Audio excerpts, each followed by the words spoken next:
Hey y'all. So I'm having my morning cup of coffee. I'm just gonna go over some things, some questions, some Q&As.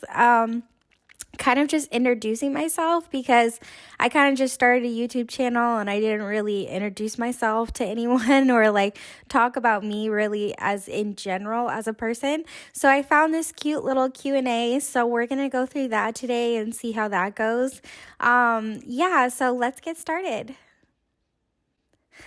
All right, so the first question is, what's your favorite hobby or pastime?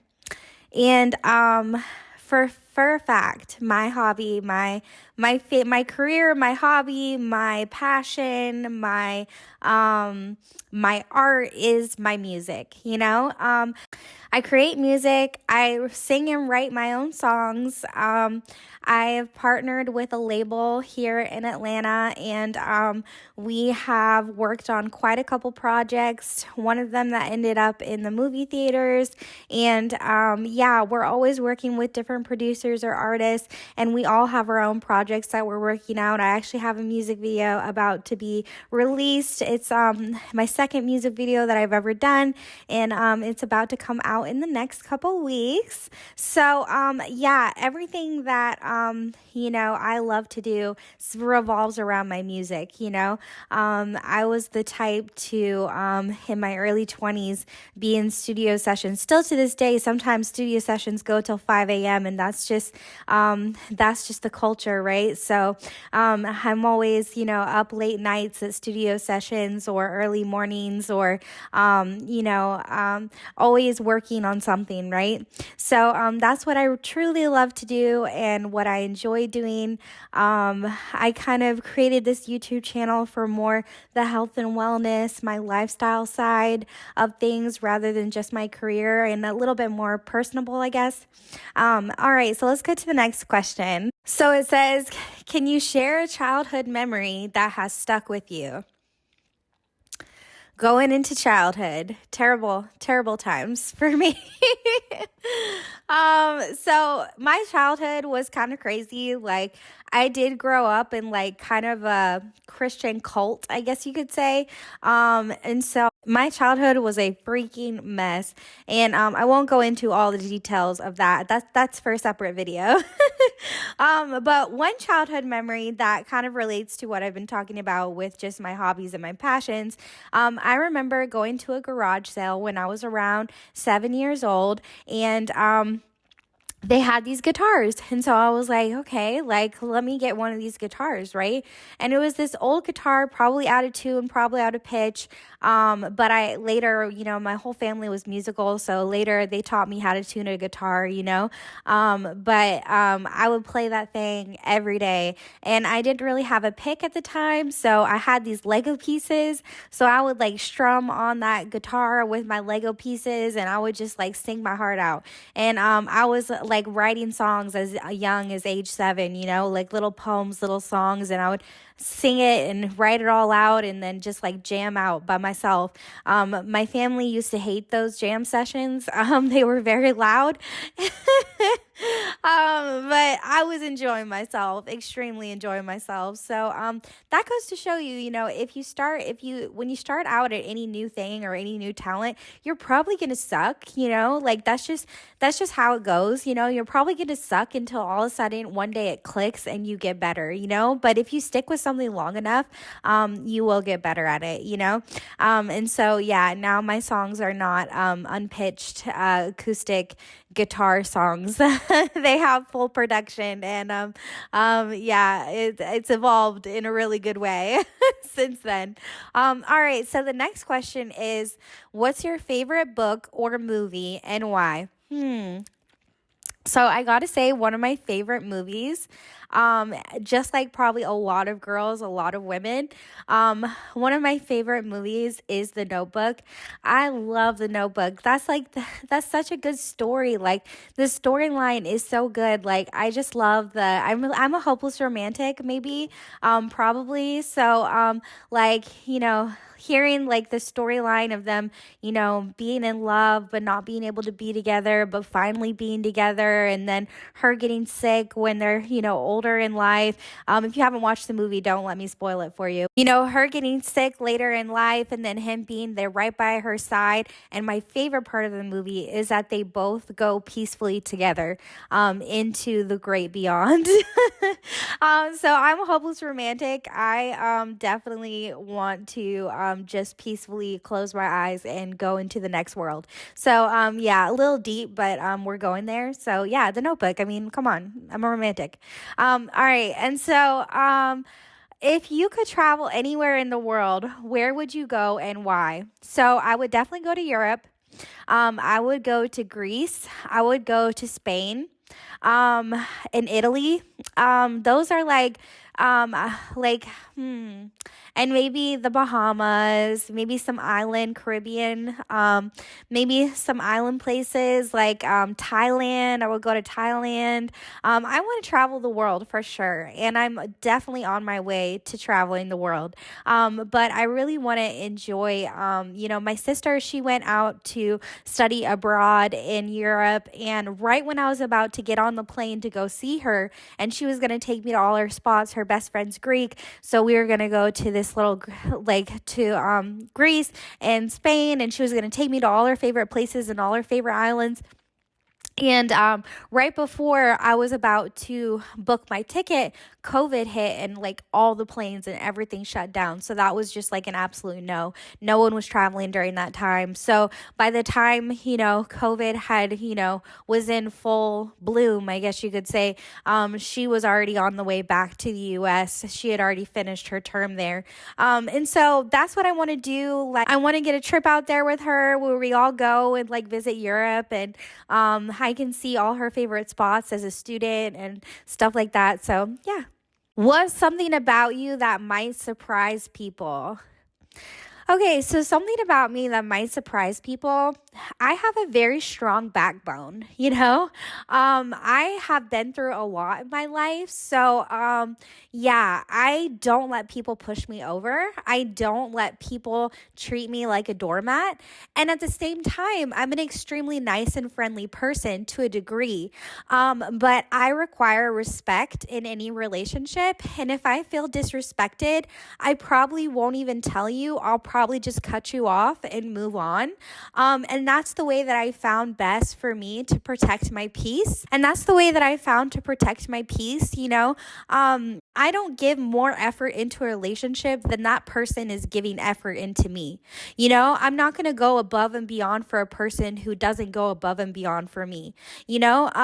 There's times where I've, had certain friendships that I've realized are not benefiting me anymore.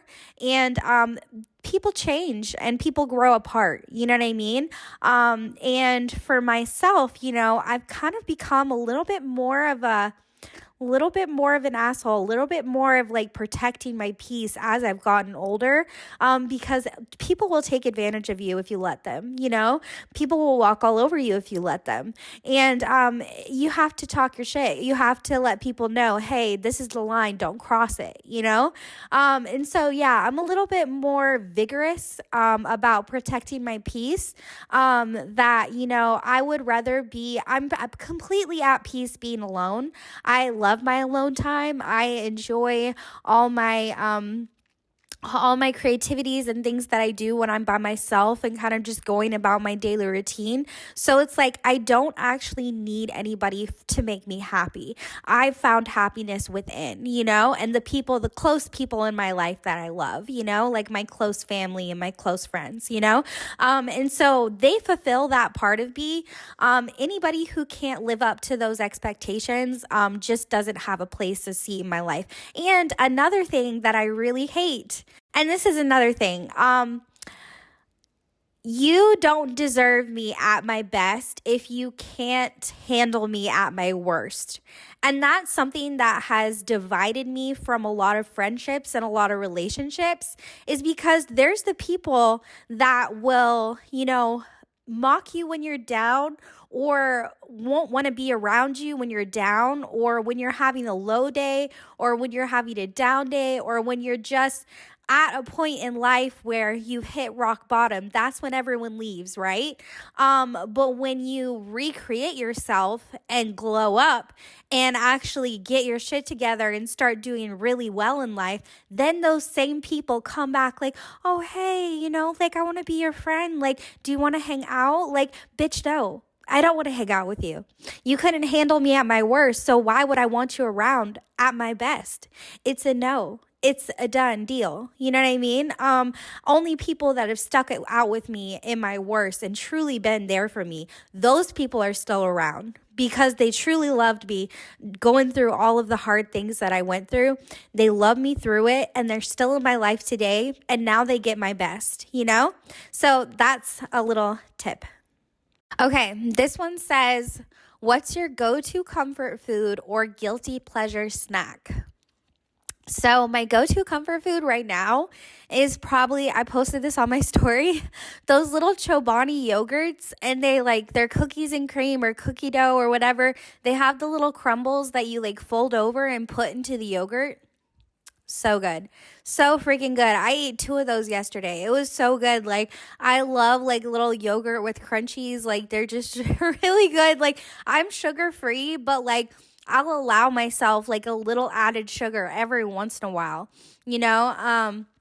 Most everything, I would say 80% or 90% of my diet is sugar free, but there's always those times where I have a little snack with it probably had 14 grams of sugar, which is a lot, but I probably had I'll have one of those every once in a while, just to kind of, I feel like if I take away all sugar completely, then it's I don't get my little fix, and so it's harder for me to stay 90% sugar free. So I allow myself 90% sugar free, and then that 10%, every once in a while I'll have a sugar snack or something that has sweetener in it, like a fig bar or something like that. I love the fig bars. They actually have gluten-free fig bars that I really enjoy too.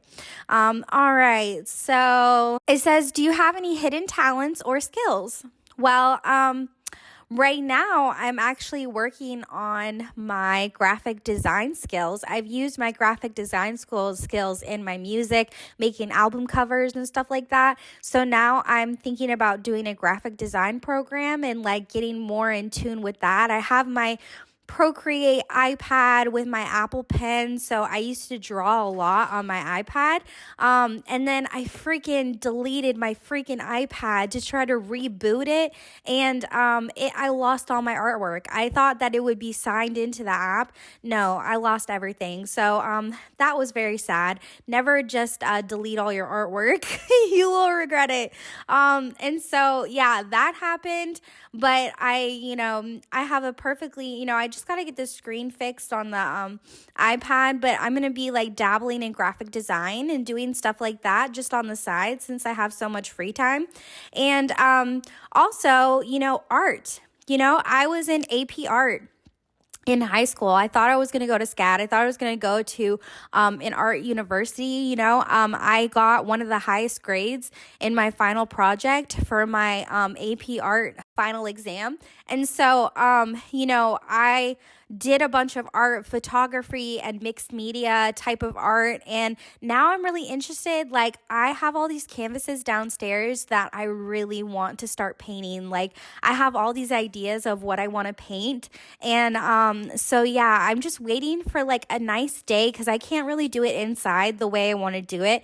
I'm waiting for just a nice weather day, probably when the spring comes a little bit. And it's just nicer outside where I can take all my paint stuff outside and just paint and just let my creativity out. Painting has always been this thing for me that I've always done, drawing and painting, where it's just I can let out the craziest expressions and the craziest emotions and it's such an outlet outlet for me, just like my music. It's like I can just get weird, Like one thing I love about my music is like not only do I sing, songwrite, like songs, actual songs, but I also do like vocals on the back of a backdrop of beats, like to kind of make my voice sound like a sample or an instrument. And I always say I'm the queen of the weird vocal because once I get in that booth, I never know what's gonna happen. I get so weird on the beat, and that's my favorite part about it is just getting weird. And I'm a weird girl, I like, even with my art, I like to get weird. I like to draw things like, just like eyeballs. Like I did this one drawing, it was like an eyeball on a plant stalk, and just like growing eyes. And like I like to just get weird. Like so yeah, that's another part of me that I'm trying to kind of resurrect and kind of just get back into my art kind of bag, So let's see the next question. So this says, can you share a defining moment or experience that shaped who you are today? I will bring up this one thing. So in my literature class in high school, I did a lot of writing. So along with my songwriting, I was writing poems, I was writing short stories, I was writing essays. I was actually in college English and in high school because it was just, I was so good at it. So literature and reading books, we didn't have TV growing up. And so I would read books, and so books were how I kind of escaped and kind of lost myself. So I would write a lot. As well. And I had my English teacher who came up to me and they were like, they just pulled me aside and they were like, your writing is really good. I just want you to keep writing. Just keep writing, like your writing is really good. Just whatever you do, keep writing. And I took that serious. And I ended up going on to write a lot of songs. And I still am writing a lot of songs. And my songs are like my babies, And so it's like, he gave me that confidence and that boost of like, hey, coming from a literature teacher, your stuff is really good and you should continue doing it. And I freaking did. And here I am today, with a whole album ready to release. And it gave me a lot of confidence to continue writing. So love that. Love that for me. Love that for him. What's your favorite season and why? This is not a question. This is not a debate. My favorite season is summer, hands down. I am a Cali girl. I'm from California. I love the hot, warm weather. Georgia weather is a little bit intense in the summer. It's a little humid, but overall, I will take the summer any day. I'll be in the pool. I'll be in the lake. I'll be in some body of water in my little tube with a drink and sipping and just soaking up the sun. All I want to do is tan and be in the sun and just soak up all that vitamin D. I just love summer. I'm not really a winter girl, but I adapt to winter, I'll get into the layering of the clothes and all of that, the fun stuff, the fun outfits, the fun cold outfits. It's all about the outfits, right? But summer is like just, summer is like, how can you go wrong with summer? Like I'm from California. I love the sun. I love just being near the water, any type of water, whether that's the water park or the pool or the lake. Like I just love being in water and just feeling the sun on my face. So summer, hands down. And if you don't like summer, something's wrong with you. Something's wrong with you. You need to go to the doctor. You need to figure that out. Okay, so this is the last and final question. It said, what piece of advice would you give to your younger self? That's a good one. I would tell my younger self, one, keep going. No one can stop you but yourself. Two, be confident in all of your weirdness and all of your uniqueness, because weird is cool. And trust me, the weirdest people are the coolest people. So you never need to be insecure about being weird. Three, I would say, know that your life is just going to keep getting better. The more you chase your dreams, the more you find and discover who you are as a person, your life will just keep getting better. It doesn't get worse, it gets better. I know you've been through so much, and I know you've had such a heavy burden on your shoulders since you were so young, but if you can just trust me and listen to me, that your life is going to keep getting better, and you're strong, and you have a strong attitude, which is going to protect you, and you don't let people disrespect you and chump you off, which is going to protect you. And do not give a about anybody else's opinion about you other than yourself. Your opinion about you is the only opinion that matters. It's what you think of yourself. You have to go to sleep at night with your life. So don't make any decisions based on what other people's opinions. Make your decisions based on what you think is right for you, and you can never go wrong. All right, y'all. I hope that gave you a little bit more insight into just who I am as a person. And I hope you guys enjoyed this. And I'll kind of come up with some more creative ideas for videos. So I'll be back with much more.